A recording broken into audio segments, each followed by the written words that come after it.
de tener que demostrar que eso no es así. Hombre, es sumamente difícil, supongo, que demostrar Claro, las razones de por qué se ha llevado a cabo Claro. ese encuentro, a lo mejor, entre Claro, dos claro. personas, ese encuentro violento. Tengo aquí conmigo a Francisco Zugasti, de Projusticia, no sé si usted le conoce. Sí, sí. Bueno, no sé si ustedes están de acuerdo. Francisco, ¿estás de acuerdo en todo lo que está diciendo el magistrado? Sí, lo que pasa es que don José Luis es más prudente que yo, está mejor educado, pero yo, en fin, yo soy un poco más bestia. Los informes del Consejo General del Poder Judicial sobre denuncias falsas están clarísimos que están manipulados, es obvio. Entre otras cosas, pues dicen que no hay ninguna denuncia falsa, son tan brutos que dicen que ninguna, pueden haber dicho un 1, un 2%, y se han quedado muy bien, pero encima dicen que ninguna. Pero me agarraré las cifras que usó para defenderse el juez Francisco Serrano, que por cierto fue ayer en su juicio en el Supremo. El juez Francisco Serrano, cuando las feministas radicales se arremetieron contra él, usando las propias estadísticas del Consejo General del Poder Judicial, dejó bien claro que solamente hay el 89% de las denuncias de maltrato no acaban en condena. ¿Eso quiere decir que ese 89% son denuncias falsas? No, hay gente que no denuncia porque la verdadera maltratada no se atreve a denunciar, porque no le sirve para nada, porque un papelito de orden de protección no te vuelve invulnerable a los cuchillos y a las balas, porque la pulsera de alejamiento tampoco te sirve para nada, porque yo salgo corriendo con la pulsera, te pego una puñalada y antes de que llegue la policía tú ya estás muerta, no sirve para nada. Entonces esto es un negocio que está montado alrededor de esto. Los datos que yo tengo aquí, por ejemplo, las condenatorias suelen ser, no han variado mucho, en un 60%, y las absolutorias en un 40%. Pero es que eso ya es en segunda instancia. En primera instancia ya hay un montón que se echan para atrás. Pondré un ejemplo, generalizar en base a un caso particular no es bueno, como he dicho antes, pero bueno, yo estoy condenado por amenazas e injurias por telepatía. Casos como el mío hay tropecientos mil. ¿Cómo que? ¿Pero eso está dicho así, escrito así, por telepatía? Sí. Yo tengo sentencia de la Audiencia Provincial, en este caso, cuando luego la gané en la Audiencia Provincial. ¿Pero cómo se entiende eso? Yo no lo puedo entender, todavía estoy esperando que la jueza me lo explique. Cómo admitió esa trámite y cómo encima me condenó sin dejarme hablar. A lo mejor José Luis nos puede explicar a qué se refiere ese término. Es inexplicable. Yo, francamente, debe ser un término forense. No es forense, don José Luis. Es simplemente que la telepatía no está demostrada científicamente y en cualquier caso no está contemplada en el Código Penal. Cuando yo recurro a la Audiencia Provincial, a pesar de haber conseguido que me absuelvan en la repetición del juicio, exijo que se persiga, como está mandado en el 456 del Código Penal, persiga de oficio el tribunal a la falsa denunciante. Y la jueza de la Audiencia Provincial, le llamará a Luisa Oliván Lacasta, me dice que si persiguiésemos todas las denuncias no haríamos otra cosa. Hace bien pocos meses, a finales del año pasado, juez de Granada, el señor Piñar, condena a una mujer por denuncia falsa y también condena a sus padres, a los suegros del denunciado en falso, por falso testimonio. Y el juez, señor Piñar, te lo digo porque puedes buscarlo en internet, está publicado en unos cuantos medios, se podía haber limitado a decir esto es una denuncia falsa y la condena a usted. No, pero es que ya se ve que está hasta las narices y aprovechó y en su sentencia habla se queja de que la Fiscalía tiene órdenes de que no se persigan las denuncias falsas, los jueces son independientes y hacen lo que les parezca bien según su leal saber y entender, pero los fiscales en España son jerárquicos y tienen que cumplir las normas que le dictan desde arriba. Esta norma de no perseguir las denuncias falsas está colgada, fiscal.es, lo podéis ver. Las directrices y normas de la Fiscalía General del Estado están colgadas en su página web. José Luis, ¿qué y además, tienes que decir termino con esta vale, sentencia, sí. perdóname, y le dejo a don José Luis. Pero es que además este señor el juez Piñar también dice que esta normativa legal, basada en el derecho penal de autor y demás, si bien la aplicaban los regímenes totalitarios como Hitler o el de Hitler o el de Stalin, no se atrevieron a ponerlo blanco sobre negro o negro sobre blanco en un texto legislativo. Y sin embargo, en la España actual tenemos una ley que está basada en el derecho penal de autor, que es una barbaridad. Y ya cedo la palabra a don José Luis, que hablará mucho mejor que yo.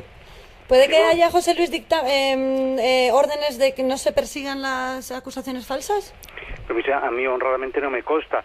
Lo que sí que es cierto, y eso también en su día se habló cuando yo era miembro del Consejo General del Poder Judicial, es que este tipo de fenómenos, que son fenómenos, como digo, complejos, lo que no se pueden es abordar desde el prejuicio ideológico. No ya me refiero a la ideología de género. Cuando digo prejuicio ideológico, quiero decir prejuicio ideológico político. Es decir, la ley de violencia de género del año 2004, una ley emblemática del entonces gobierno, era una ley que se presumía o que se partía de la premisa de que iba a ser un gran éxito, de que iba a proteger, a liberar a la mujer, cuando era una ley que en el fondo muchas de sus previsiones no eran novedosas, estaban en leyes anteriores. Lo que ocurre es que esta ley las junta en una sola y, por tanto, desde el momento en el cual hay un objetivo político, que es que esta ley triunfe por que sí, sí o sí, pues entonces eso lleva a que a veces las estadísticas, con frecuencia las estadísticas, pues no sean las estadísticas que reflejen la realidad de lo que está ocurriendo.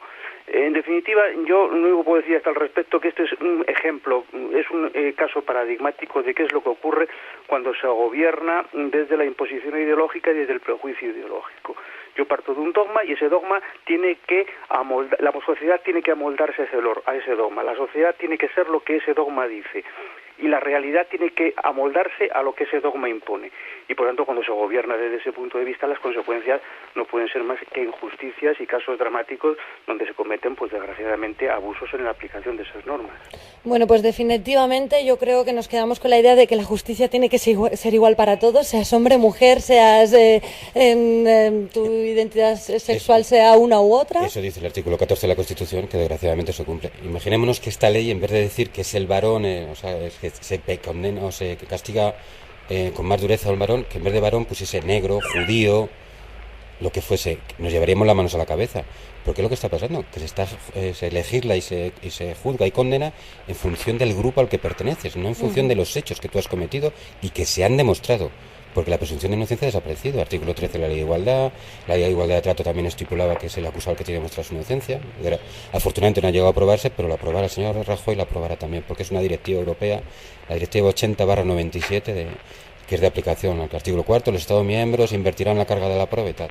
Bueno, pero aún así nosotros tenemos que seguir luchando por nuestros derechos, apoyarnos unos a otros, como se está haciendo también desde el movimiento del 15M, que se apoya la inclusión de los hombres y los niños dentro de esta ley de violencia de género, y que ahora más tarde también hablaremos porque el movimiento también está sufriendo de la criminalización por parte de los medios de comunicación y del gobierno, y lo trataremos luego más tarde. Un placer haberos tenido a los dos aquí. A vosotros por atendernos. Muchas gracias. Muchas gracias, y no olvidemos también que de todas formas, según las estadísticas, las mujeres son las principales víctimas de esta violencia, y como no tenemos datos tampoco para corroborar en qué situación se encuentran los hombres, para nosotros los datos que constan es que son mucho más inferiores, pero que existen casos de hombres maltratados, y por muy inferiores que sean no deben de ser invisibilizados. Bueno, pues entonces, como decía la canción de Chambal, la vamos a volver a repetir porque me ha gustado mucho, que en el cambio está la evolución, y eso, hacia ahí tenemos que tender.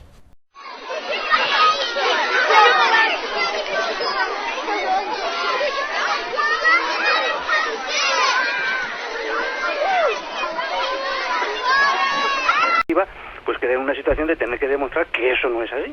Hombre, es sumamente difícil, supongo, que demostrar las razones de por qué se ha llevado a cabo ese encuentro, a lo mejor entre dos personas, ese encuentro violento. Tengo aquí conmigo a Francisco Zugasti, de Projusticia, no sé si usted le conoce. Sí. Bueno, no sé si ustedes están de acuerdo. Francisco, ¿estás de acuerdo en todo lo que está diciendo el magistrado? Sí, lo que pasa es que don José Luis es más prudente que yo, está mejor educado, pero yo, en fin, yo soy un poco más bestia. Los informes del Consejo General del Poder Judicial sobre denuncias falsas están clarísimos que están manipulados, es obvio. Entre otras cosas, pues dicen que no hay ninguna denuncia falsa, son tan brutos que dicen que ninguna, pueden haber dicho un 1, un 2%, y hubiesen quedado muy bien, pero encima dicen que ninguna. Pero me agarraré las cifras que usó para defenderse el juez Francisco Serrano, que por cierto fue ayer en su juicio en el Supremo.